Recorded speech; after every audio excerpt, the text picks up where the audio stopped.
Well, shifting focus then, the Civil Aviation Ministry has launched an inspection of nearly 400 uncontrolled airstrips across India. The exercise, which is aiming to create a uniform set of operating standards and a monitoring system to be jointly overseen by the Directorate General of Civil Aviation as well as state governments.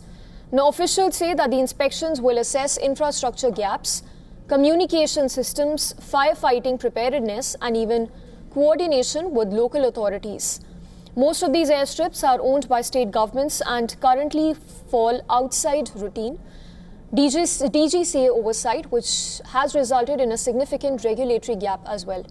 The move essentially follows the January 28 Baramati plane crash that killed Maharashtra's Deputy Chief Minister Ajit Pawar and 4 others.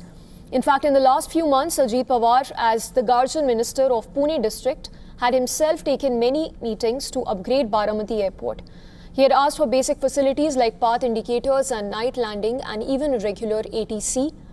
DGCA teams have begun reviewing safety practices at Category A airports, facilities that operate without air traffic control services and are managed by states, private operators or flight training organizations.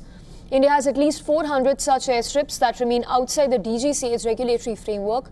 Many are used by charter aircraft, political parties and even flying schools, but lack standardized procedures for runway maintenance, rescue services and aircraft movement coordination.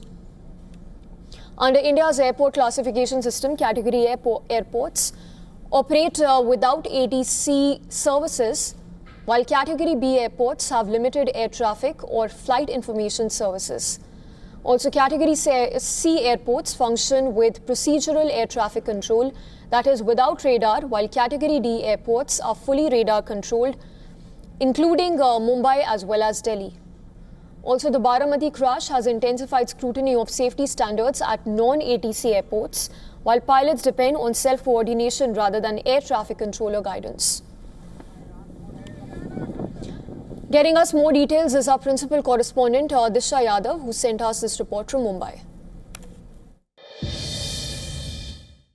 The centre has launched a nationwide inspection of nearly 400 airstrips and small airports across the country to strengthen aviation safety as well as emergency preparedness. So the teams from the DGCA as well as Airports Authority of India are currently inspecting the runway conditions, navigational aids, fire and rescue facilities and as well as air traffic safety systems.